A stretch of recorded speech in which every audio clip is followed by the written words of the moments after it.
Oi, boa tarde. Nós estamos falando aqui, terminando o capítulo da Irmãs do Fogo, que é o capítulo 8, em que ela está falando mais uma vez sobre arrogância. Ela estabelece a disfuncionalidade do ego, né? É quando o ego, o egoísmo, ele assume uma proporção que, segundo ela, e ela vai falar mais adiante, muitas vezes os espíritos inferiores se utilizam dessa nossa fragilidade, nos levando às mais diversas situações. Todos nós já passamos, podemos passar por isso, que a arrogância, como eu disse, acaba sendo realmente um processo de tentar compensar as nossas vulnerabilidades, nossas fraquezas, para tentar nos blindar das críticas ou de qualquer ataque da nossa fragilidade que todos nós temos.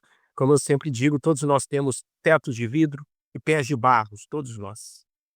Ela fala aqui no capítulo perdão, no parágrafo, está aí, interessante observar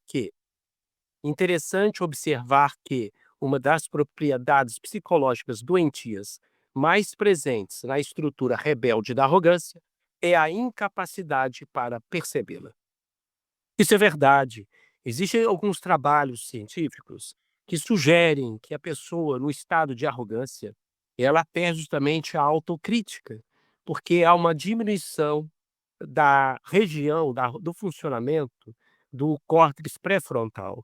Quem me acompanha já há muito tempo, o córtex pré-frontal é a torre de comando do cérebro, em que ele nos dá funções que o animal não tem, que é a capacidade de antever consequências, de controle emocional, de estabelecer novas estratégias, de autocrítica, de metacognição, pensar o que está pensando.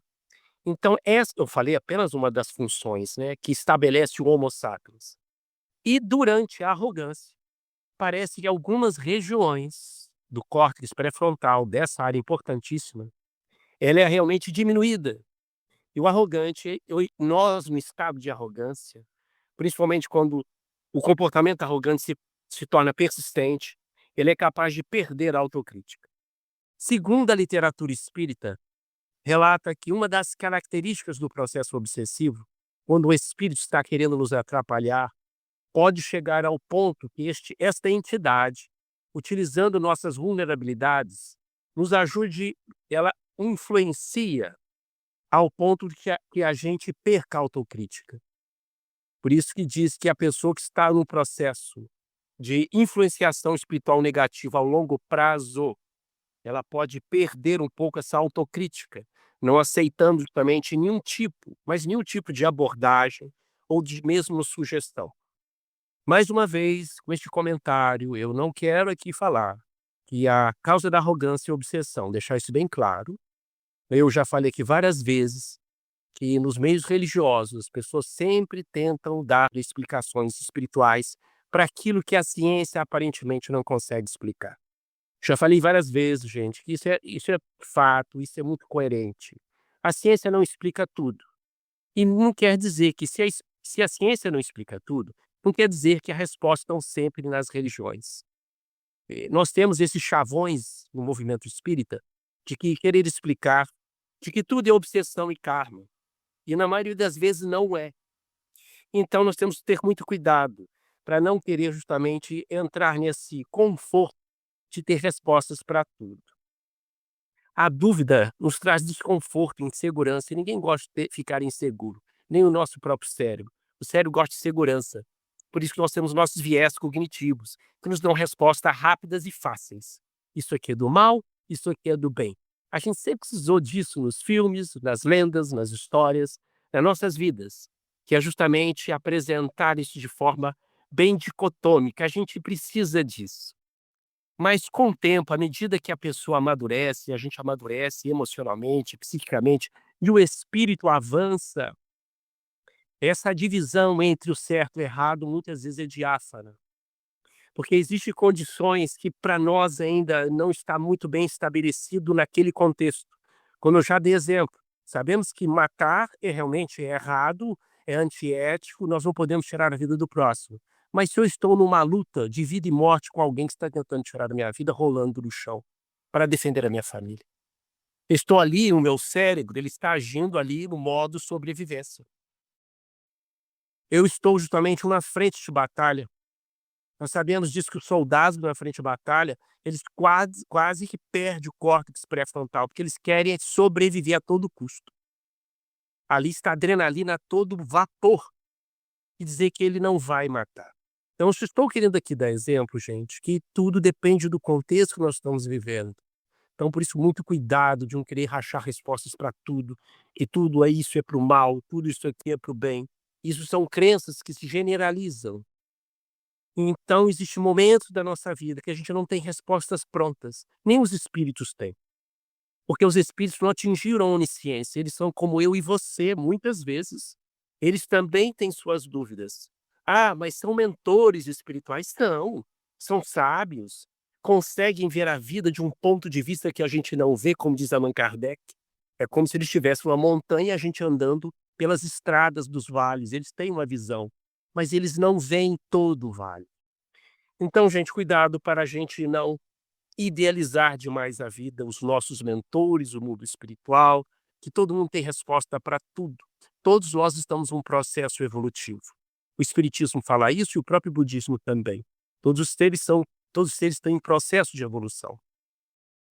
É aflição não ter respostas para tudo. É aflito para você, para mim. Nós nos enfrentamos muitas vezes, e você que está me ouvindo, enfrentou e vai enfrentar situações éticas, morais, familiares, em que eu devo escolher ou não devo escolher, se é errado ou não é errado. Para mim pode ser errado, mas para você em outro contexto não vai ser. Porque existe muitas vezes, gente, a escolha que tem que ser feita. Deixar de escolher é uma escolha. Então a própria Irmã Dufour relata que há momentos na vida do espírito, há momentos que para a nossa própria evolução, a gente vai ter que escolher, e não escolher é uma escolha. "Ah, mas ele escolheu errado", ele equivocou, mas teve que escolher. Sabe por quê? Porque senão não existe maturidade psíquica, não existe emancipação psíquica. Já imaginou se seus pais até hoje estivessem do seu lado, mandando você escolher? "Não, caminha por aqui, leva sua blusa. Não, isso faz mal, não escolhe". Imagina se os nossos mentores fizessem isso para nós. Não haveria nenhuma maturidade nossa do ponto de vista ético, psíquico, comportamental, intelectual e espiritual. Então há momentos que a gente vai ter que escolher. Eu lembro uma frase muito interessante do hinduísmo, que relata que, karma é um indivíduo estar condenado a agir para que ele saia dos próprios problemas. É uma expressão do hinduísmo de karma. Karma não quer dizer coisa negativa. A pessoa está condenada a agir para sair, resolver o problema. Está doendo, poxa, o que que eu faço? Procurar ajuda, eu tenho que tomar um jeito, juntar dinheiro para trabalhar, pedir ajuda a um guru, meu pastor, meu padre, médium, estou dando exemplos. A pessoa tem que agir. Então aqui estou relatando para vocês como a pessoa muitas vezes ela perde a autocrítica no que ela está falando, e ela perde a capacidade de perceber justamente do que ela está fazendo. Então ela está falando aqui da arrogância nesse sentido, em que a pessoa se desconecta com esse córtex pré-frontal nosso. Ela continua falando. O efeito mais habitual de sua ação na mente humana. Basta destacar que dificilmente aceitamos ser adjetivados de arrogantes. Entretanto, o estudo minucioso nos levará a concluir que raríssimas vezes na Terra encontraremos condutas livres dessa velha patologia moral. Como eu disse, gente, arrogância é apenas o ego, o egoísmo que se tornou disfuncional, em que ele perdeu a função, diríamos, de sobrevida da mente. Que todos nós vamos e estamos tendo egoísmo e orgulho como estruturas de sobrevida mental, de cuidados, de colocar limites. Mas há momentos que esse mecanismo de sobrevivência ele se torna disfuncional e utilizamos ele para a nossa sobrevivência psíquica e social. Ela vem falar agora uma lista de questões são efeitos dessa doença que ela chama de arrogância. Mais uma vez, o que Hermance Dufour vai descrever agora, todos nós estamos tendo ou vamos ter, que são condições muito, mas muito humanas, no nosso contexto do dia a dia. Toda a lista de condições que ela vai descrever agora, nós vivenciamos na vida familiar, na vida profissional, na vida afetiva. na vida religiosa dentro dos nossos templos, seja no centro, na igreja, seja onde for. Então, eu não vou ficar aqui comentando um por um para não ficar enfadonho. Alguns já comentamos, eu vou destacar alguns. Olha o que ela diz. Relacionemos outros efeitos dessa doença chamada arrogância. Perda do autodomínio. Nós já falamos sobre isso. Quem aqui não tem perda deste autocontrole? Principalmente quando a gente perde esse córtex cerebral. Depois ela fala apego a convicções pessoais. Isso é realmente um aspecto muito forte da arrogância ou da perda da flexibilidade cognitiva. Principalmente no mundo que tem cheio de ideologias. Existe uma coisa chamada superioridade da fé. Eu sempre vou achar que a minha religião ela é superior à sua e você é ignorante se você não compartilha da minha mesma crença religiosa. O que acontece, gente? Como eu disse, as religiões não resumem nela toda a verdade. O espiritismo é maravilhoso, eu sou espírita há mais de 40 anos. O espiritismo tem pontos fantásticos, mas não tem respostas para tudo. Assim, todas as religiões têm esses mesmos aspectos. Elas são escolas da fé, como dizia o Chico, mas elas não são capazes de responder todas as nossas perguntas e questões. Estão sempre sendo estudadas e devem ser estudadas. A gente sempre deve ter pontos de vista, do ponto de vista de uma leitura sempre mais crítica dos textos religiosos que nós recebemos. E assim que deve ser, para que a gente possa evoluir, para que a gente possa crescer e abrir a cabeça. Sempre as religiões estão sendo submetidas a uma releitura e devemos contextualizar isso. Seja espírita, seja budista, seja protestante, seja católico. Mesmo as religiões mais tradicionais ortodoxas sempre estão fazendo uma releitura. É necessário, porque é uma condição do nosso próprio progresso. Depois ela diz o gosto por julgar e rotular a conduta alheia. Já disse, eu gosto muito dessa passagem, Jesus, o Evangelho de Jesus, em João 8, capítulo 8, versículo 15, em que Jesus diz: Eu a ninguém julgo, vós julgais conforme a carne. Jesus sabia perfeitamente que todos nós temos esses mecanismos cerebrais, de vieses cognitivos, e lançamos julgamentos imediatamente, numa tentativa de defender nossas crenças, nossas ideologias, nossos interesses, nossa sobrevida. Então Jesus já sabia perfeitamente que iríamos estar fazendo isso. Eu a ninguém julgo, mas vós julgais conforme a carne. Carne ele referia ao cérebro, ao mecanismo que nós estamos estudando, mecanismo de sobrevida. E ele não fazia isso. E nós ainda estamos muito mergulhados nesse mecanismo cerebral. Quando uma pessoa, então, tem a perda desse córtex pré-frontal, vamos dizer assim, uma diminuição dele, entrando nesse comportamento de arrogância, aí que fica mais fácil rotular as pessoas, criticar de uma forma muito rápida e simples, em que realmente o julgamento se torna algo corriqueiro na vida da pessoa. Necessidade de exercício do poder. Uma outra, rejeição a críticas ou questionamentos. Já falamos isso. A pessoa perde mesmo o bom senso, a autocrítica. Negação dos sentimentos. Isso aqui nós já comentamos várias vezes, né, gente? Nós fomos educados para negar sentimentos, para não aceitar sentimentos. Nossos avós, nossos pais, professores foram assim, em que os sentimentos e emoções sempre foram considerados algo que nos complica a vida, algo justamente que não deve ser aceito, algo que pode ser vergonhoso. Nós fomos educados. E emoções e sentimentos, mais do que fazem parte do ser humano, eles fazem a nossa estrutura psíquica. Sem emoções e sentimentos é como tirar os pilares de um prédio, de uma casa, ele vai ruir. Então, realmente, nós somos seres emocionais que pensam. Isso é uma frase dos neurocientistas. Nós somos seres emocionais que pensam. Porque as emoções e sentimentos, gente, fazem parte da nossa sobrevida física, emocional, psíquica e social. As emoções e os sentimentos, por mais que eles sejam falhos, eles realmente nos permitem interagir com o meio e reconhecer o meio e interagir com o outro. Sem emoções e sentimentos, nós seríamos uma IA, por mais inteligente que a gente fosse ou que a gente seja. Então é justamente nessa negação dos sentimentos. Os sentimentos e emoções fazem parte da nossa natureza e quanto mais nós tentarmos negá-la, mais difícil vai ser a nossa vivência, a nossa aceitação, a nossa relação, mais difícil vai ser justamente nos acolhermos com carinho, com respeito, com auto-perdão. Bom, no sétimo aqui eu falei, tem respostas para tudo. Isso aí é um vício dos chamados crentes. Eu digo crente, aí seja espírita, católico, protestante, eu estou me colocando no meio, porque as religiões são maravilhosas, é lindíssimo o- os textos espirituais, mas nós temos que ter isso em mente. E os textos espirituais, gente, eles não encerram as respostas para todos os questionamentos da vida. O que a ciência não tem explicação, não quer dizer que tem uma explicação espiritual de fato. Às vezes não tem científica nem espiritual no momento. Isso realmente nos dá um desconforto muito grande, eu sei, mas é a realidade. Há muitas questões suas, minhas, que a ciência não tem resposta médica, psicológica, feita para nós, nem espiritual.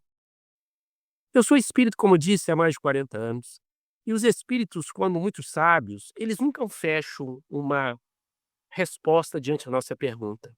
Eles sempre fazem uma pergunta, muitas vezes, para a nossa pergunta, como Sócrates fazia. Então, os espíritos estão sempre abertos, no sentido que a gente possa fazer uma releitura dos nossos próprios questionamentos. Eles nunca fecham uma discussão, porque sabem que estão em aberto. Então, nós não temos resposta para tudo, e por muito tempo nós não vamos ter, porque ninguém aqui tem a onisciência, como diz o Espírito Emmanuel. Depois ela fala do desprezo aos esforços alheios. Cara, a pessoa com arrogância, e todos nós, quando queremos algo de extremamente, queremos ser o primeiro em alguma coisa, a gente vai, com certeza, desprezar o esforço de quem quer que seja, porque nós queremos colocar o nosso nós acima de tudo. Depois ela fala da imponência nas expressões corporais, né. Cara, expressão corporal, gente, é uma coisa muito importante. Nós sabemos que a sua postura corporal, ela pode te dar tristeza, pode te dar coragem, pode te dar justamente mais autoestima, assim por diante. Isso são feitos trabalhos, vários científicos, pessoas que assumem a postura de cabeça mais erguida, o peito mais estufado, de mãos para trás, pode dar mais sensação justamente, eh de segurança, diante de uma palestra, diante do desafio, diante de uma apresentação, de uma entrevista. O que acontece com o arrogante? A emoção, ele já assume essa postura de imponência, de prepotência. Então, realmente, a emoção dele já faz isso. E também o inverso é o contrário, isso que eu quero dizer. Quando a gente assume determinada postura de cabeça cabisbaixo, de ombros caídos, mesmo sem sentir tristeza, isso pode produzir tristeza, tá? O cérebro, ele faz essa leitura corporal, mesmo que você só representando. Olha que coisa interessante. E vice-versa, a postura do super-homem, da Mulher Maravilha. Quando você está de peito estufado, cabeça erguida, e coloca as mãos na cintura por uns 2, 3, 4 minutos, você aumenta no seu corpo testosterona, adrenalina e dopamina. Isso pode, por um tempo, por alguns minutos só, te facilitar ou criar mais coragem para realizar algumas coisas. Por isso que o corpo fala e realmente a postura pode mudar até certo ponto a nossa forma de sentir e pensar. O personalismo, ela está falando aqui, a pessoa fica centrada justamente nas questões da sua personalidade. A autossuficiência nas decisões, achar que somente ela pode tomar as decisões e não precisa da participação de ninguém. Bloqueio na habilidade da empatia, eu comentei sobre isso. Trabalhos demonstrando que a pessoa com muita arrogância, ela é capaz de diminuir a atividade de regiões do cérebro responsáveis pela empatia, por compreender as emoções alheias. Uma estrutura cerebral chamada de ínsula fica em regiões mais profundas do cérebro. Então a pessoa, quando está na postura de arrogância, de que eu sou melhor, eu posso, eu faço, ou quando estamos nessa situação, a gente pode sentir menos empatia do outro, porque essas das regiões responsáveis pela empatia estão hipofuncionantes, isto é, com a diminuição da função. E depois ele fala a incapacidade, incapacita para a alteridade. O que é alteridade, gente? Que é um desafio da nossa sociedade. É viver com o diferente. Saber ser flexível diante do diferente. Respeitar o diferente. Não é justamente, gente, ser conivente com o erro. Não é ser conivente com o crime, com a desordem. Não é ser conivente com aquilo e te agride realmente frontalmente. Mas devemos, sim, exercitar a capacidade de ver como diferente. Pessoas que possam pensar diferentes como você, mas respeitá-las, de vestir diferente como você, de ter religiões diferentes, uma cultura, uma postura diferente, mas com respeito. Então, é justamente a nossa capacidade de saber ter esse respeito, sabendo colocar nossos limites, sabendo nos posicionar de forma assertiva, mas temos cada vez mais, e a irmã Sudoku chama muito sobre isso, cada vez mais nesse mundo globalizado, nós somos convidados a ter mais essa alteridade. Principalmente os mais velhos com os mais novos, mas vice-versa também. Os mais novos têm que ser educados para isso, para respeitar aqueles mais tradicionais e ortodoxos. Também temos que respeitá-los. Renato, o tempo? 3 minutos? Deixa eu terminar aqui. Turva o afeto. A pessoa perde empatia, ela começa justamente a se sentir mais arrogante, mais prepotente, autossuficiente, e ela realmente passa a achar que afeto, sentimentos de doçura, de amizade, compaixão, isso são coisas secundárias. O que interessa é que todos aceitem a sua opinião e que ele dê a última palavra. Por isso que ele turva, isto é, fica nebuloso o afeto. A pessoa não consegue mais expressar esse afeto pelo outro. 15, acreditar que pode mais do que realmente é capaz. É uma característica daquelas pessoas que se tornaram realmente arrogantes. Buscar mais do que necessita, a pessoa acaba adoecendo por isso. Querer ir além de seus limites. Aqui a doença dá certa. Como eu disse, todos nós temos esses itens que ela está comentando. Todos nós temos. Já tivemos, estamos tendo, vamos ter. Eles isoladamente poderão ou não ser disfuncionais quando ou não está atrapalhando as nossas atividades sociais, financeiras, acadêmicas, profissionais e espirituais. Para terminar, o último aí, exigir mais do que consegue. Saber dizer não, gente. A gente precisa ter limite. Não é uma das palavras importantes do nosso dia a dia. Quando a gente não consegue tomar uma posição, quando a gente não consegue se posicionar, a gente pode se adoecer. Porque a gente quer falar sim para ter validação de todo mundo. A gente quer agradar a família, os filhos, a esposa, o marido, o amigo, o pessoal do centro, da igreja. Então a gente quer ser o bom menino ou a boa menina. E não fomos educados para estabelecer limites.